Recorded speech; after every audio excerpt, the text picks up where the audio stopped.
Hey, what's up, everyone? This is Jeremy, founder of QuickMail.io. And this is Jack from emailsthatsell.com. In this episode, we'll cover a pretty powerful influence factor that even your prospect will find really hard to resist. We'll go over quite a few examples, and by the end of this cast, you'll know how to apply this technique like a pro. Without further ado, here's the episode. Enjoy.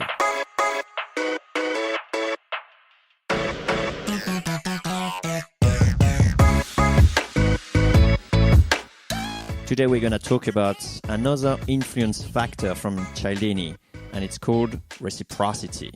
Jack, tell us what it is. We're wired to basically return favors and pay back our debts. So basically reciprocity means that we want and we have a deep need to treat others as they've treated us. Sounds bad, but we can take advantage of this in our cold email in an ethical and effective way to get some good replies, good responses coming back from the emails we send.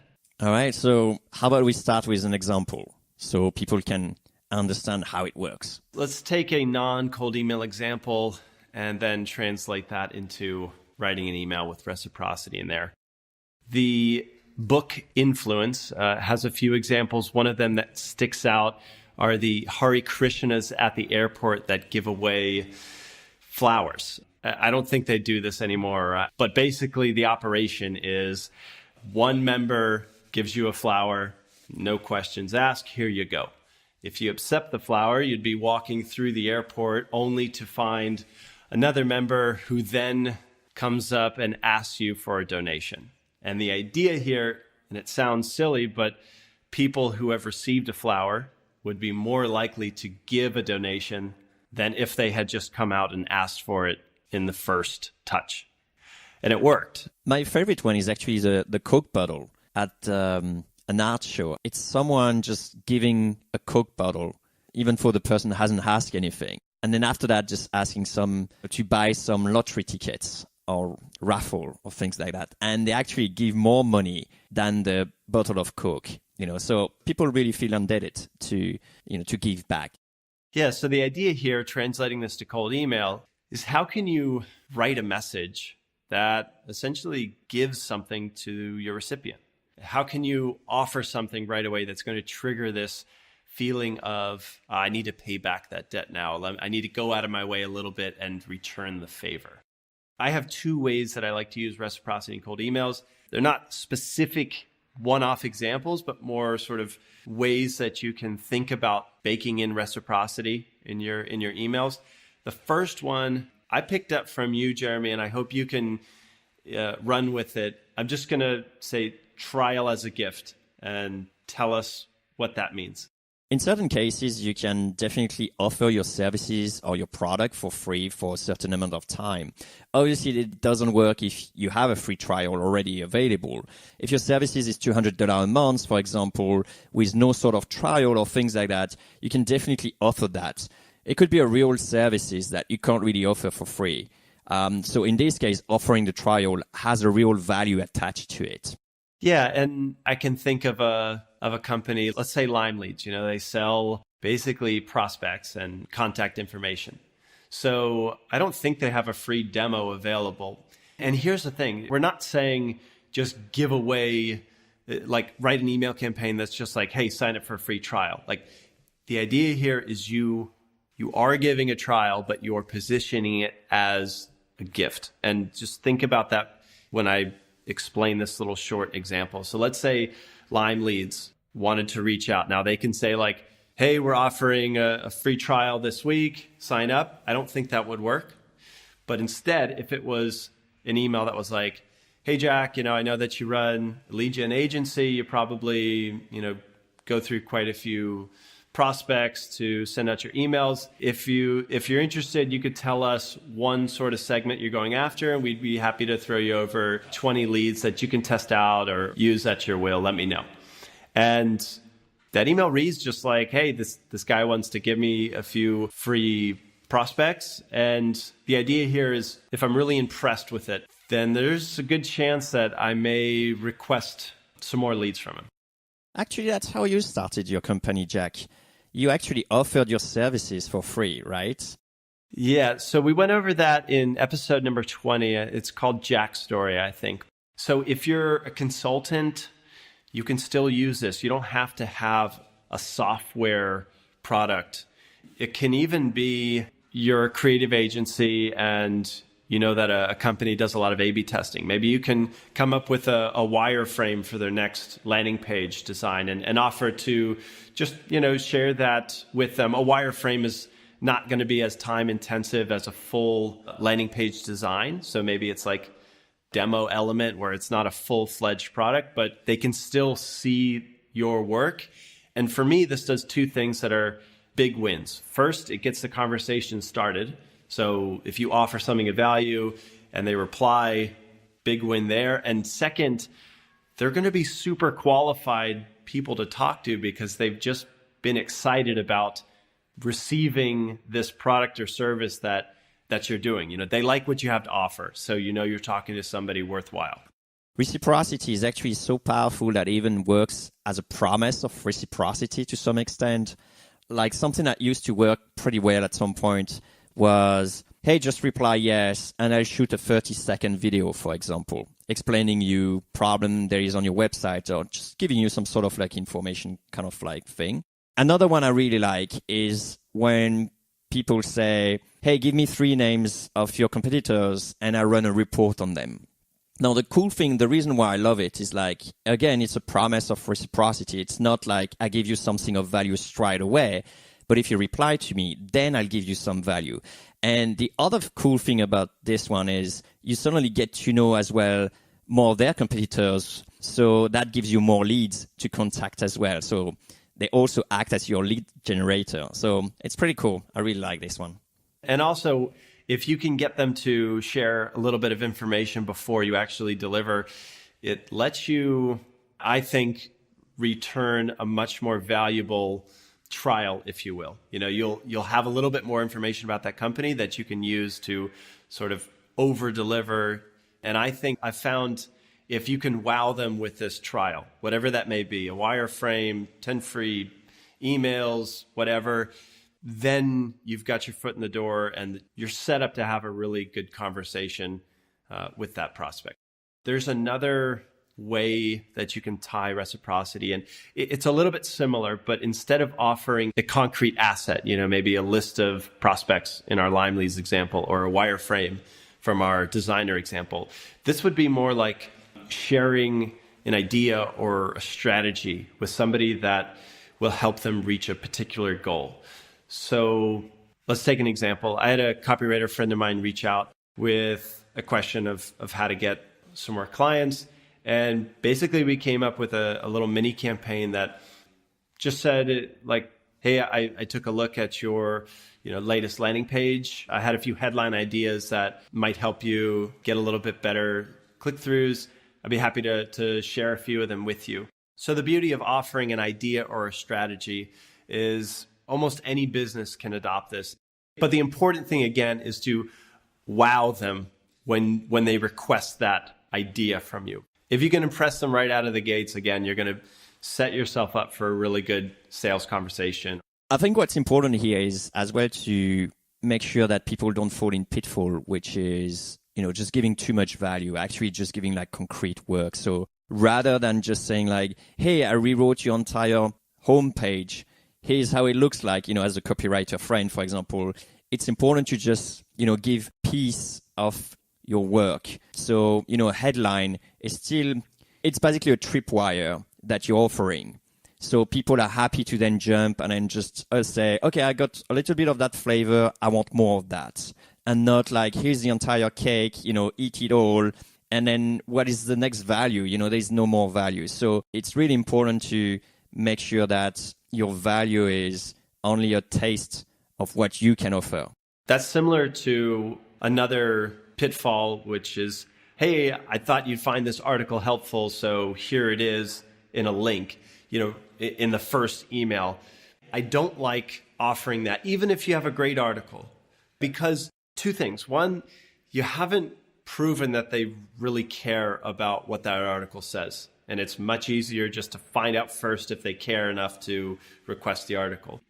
the chances of them clicking through and then consuming an entire article in a first cold email, I think are too low to justify sending that. Instead, break it down into two parts. First, find out if they're interested in checking it out. And then if they say yes, go ahead and send them the information. They'll be much more likely to consume it. Again, there's one more piece to that. They have to consume the content and then get back to you with their thoughts. And it's just pretty hard to do that in one go. So there are some pitfalls to avoid with reciprocity. And I think sending too much too soon is probably the biggest one. The second beware I'll share is you don't want to be writing out an entire homepage write-up. You don't want to be creating 10-minute videos for every single prospect in your campaign. Otherwise, it's going to take you a ton of time. And also, you probably won't have enough information from those prospects to actually deliver what they need. So I recommend first getting their okay that they want to see this trial content, if you will, and then creating it for them so you're not overwhelmed with making all of these gifts for your prospects in one go. Bear in mind that reciprocity also explains why people don't reply to long emails. And it may actually be counterintuitive, but that's the reason. So whenever someone asks me, should I write it short or long email, then most of the time it's always short. Not because long email don't convert, but because if you spend a lot of time writing an email, people will feel obliged to actually spend the same amount of time replying to you. So it's not fair, if Jack is sending me like 6 pages email, I'm not going to reply with just yes. So therefore what I do is just put it on side and say, okay, I'll come back to it when I got enough time to reply. I never find the time to reply. So you can still get away with long emails, adding a call to action like, hey, just want to know your thoughts, even if it's a one line.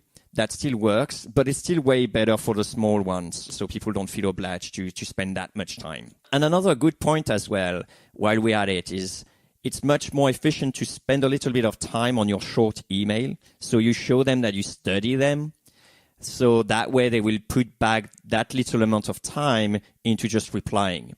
So an example is, if I studied, Jack's businesses and I do a very thoughtful email based on what I know about him, and that came across, then he will feel more obliged to just reply and say, hey, I'm not interested, or yes, I'm interested, but at least you just reply. Having this reciprocity is playing at that time. So basically showing that you've already taken time to look at someone else's business or someone else's portfolio, whatever that may be, that's triggering a little bit of reciprocity because they know you've invested a little bit of time in them and they want to return the favor. Jeremy, is there a time when, let's say, reciprocity backfires in a campaign? The only way I can think of, if people feel tricked, then it breaks the spell. And as soon as this happens and people don't feel obliged to answer anymore or to do you any favor. And that happens like when people know that this is a cold email campaign you've been sending to a lot of people, you haven't done your homework, then it doesn't matter what you're doing, doesn't matter what value you're providing. I'm kind of thinking like, it's just giving it to everyone. I don't feel obliged to reply. It's the same actually dynamic as when you actually CC everyone in an email. No one really feels obliged to actually answer because, that time and effort wasn't geared toward them. So that doesn't trigger the reciprocity anymore. Yeah, because it's not for them. They know it's for the masses. They know that, they're being tricked. So if I knew that at the airport, someone will just ask me for that money if I take that flower, I may actually say, no thanks, right? Let's say I want to build reciprocity in my campaign. I've sort of considered some of the examples that were mentioned on today's episode. What advice would you give someone to make sure that they don't come across as ingenuine, besides the obvious, mean what you say? You're going to love it. If you're a regular listener of the podcast, then my favorite tool of influence is liking. So my second one is actually reciprocity. And when you actually combine those two, then you get some pretty amazing things going on. Because if I'm building liking and I say, hey, Jack, like you, I'm a business owner, I'm a founder, business in B2B, whatever kind of thing, then it will say, okay, this is addressed to me. and then I'll say, hey, I kind of want to give you that as a gift, then you will sort of like have your guards down because he's in my group. Obviously, I'm trusting you naturally. So if I give you then a gift, then it's easier for you to just take it and just, play along with it. I would say combining those two is really great and powerful. That way, it just sounds like if you can incorporate liking, then it's more apparent that, okay, this was written for me, this offer is for me, this is something that I should consider as opposed to discard in the wastebasket. So here's a question that I have that is maybe a final way to use reciprocity in a cold email campaign. So, and I'd love to hear your take on this. So Jeremy, let's say I write a cold email sequence. I'm sort of including reciprocity in my emails. I'm offering things, but let's say I never get that reply from this lead. Is it a good idea to invite them to, let's say, a more traditional email newsletter type that offers helpful articles and tips? Is that another way that I might be able to keep sharing and building up a little bit of reciprocity? Yeah, I think that's an interesting question. Is lead nurturing actually triggering reciprocity? I would say, again, it probably depends on your targeting. So if I'm too busy to actually go ahead and then reply to you, then first of all, honestly, you probably did a poor job at making your call to action lower enough. So I will feel like it's no big deal to just press reply and say yes. But then if you put me into a sequence or, a more like marketing piece, and you do send me real value that are really targeted to me, so already this is an achievement because I'm a tough cookie, then I guess at some point I may actually reply to you and say, hey, by the way, never had time to thank you for all you've done, just because the reciprocity gauge will have amounted to a certain way. And it could simply be like, imagine that Lime leads that we were talking about. It could simply be like, hey, I know I didn't hear anything from you, but hey, just wanted to send you the latest, 100 SaaS businesses has been created in Los Angeles. Do whatever you want with it. I trust you're going to do good stuff. We're together founders. We know that potential, good opportunities. Then after a while, if he keeps doing that every month, I'll just feel obliged to just tell him like, hey, really, thank you. This is really valuable, and how can I help back? Because at some point, it's just like too much value. Unfortunately, most of the people, they're just thinking like, hey, here's my newsletter. You're going to love it. It's just like, click here to get more spam kind of approach. That's just not going to fly. So when we're talking about lead nurturing, we're really talking about nurturing, not, spamming. If there is no value, sending more of it is still no value. It's actually the opposite reaction. It's like you're building deficit in your reciprocity bank account kind of thing. It's very difficult to send, let's say, newsletter type emails that really do add value. But if you're able to, and it's relevant to everyone on your list, then maybe that could push them over the sort of fence to get them to reply. Maybe when the timing's right, or maybe when this reciprocity has been built up too much. Rather than the example I gave is someone giving you some things like we were talking about gifts, but it could simply be like, hey, you got great discount for a conference. Those people are going to go to. So you can send that to a lot of people and just say, hey, I got 2 extra tickets. Just wanted to let you know, first come, first serve kind of approach. Then it still could be a lot of value for me. So it really depends, who's your target and, usual stuff, basically. I have a final thought on reciprocity that I want to end the cast with.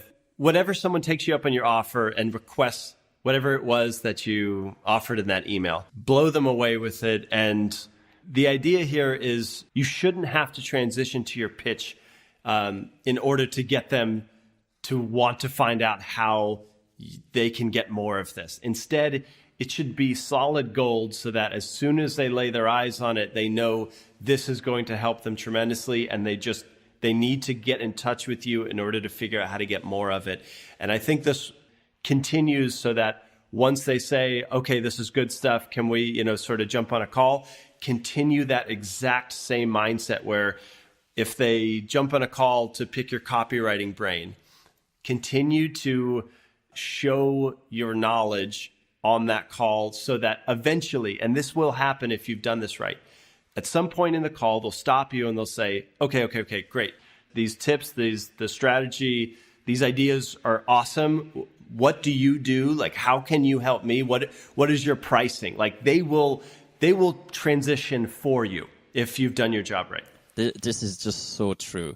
I mean, once you get someone on the phone and then you keep on adding reciprocity, it's just converting automatically. I just love it because honestly, if you get me on the phone, it's half of the battle, if not 3/4 of the battle just won, just right there.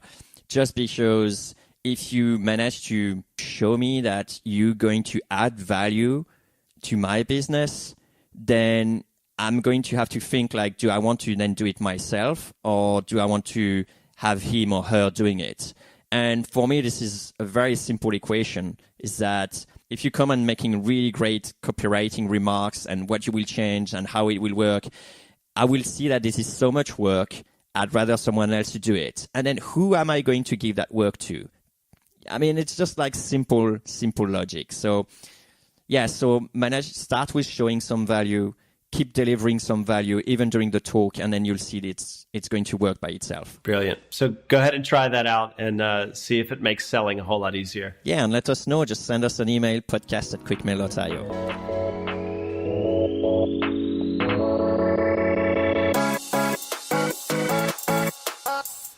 So here's what we learned in today's episode.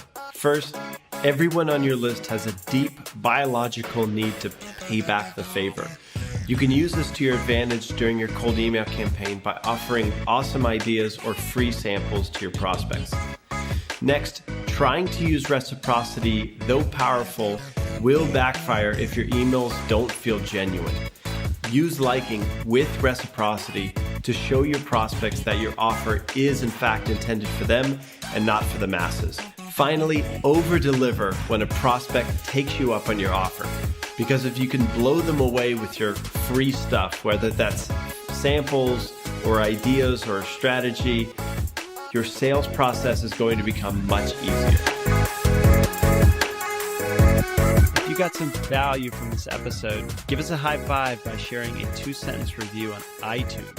Or Stitcher or Tuning. That works too. It's a quick way to help other growth-minded folks like us find this podcast so they can send awesome emails and make everyone's inbox a better place. Thanks.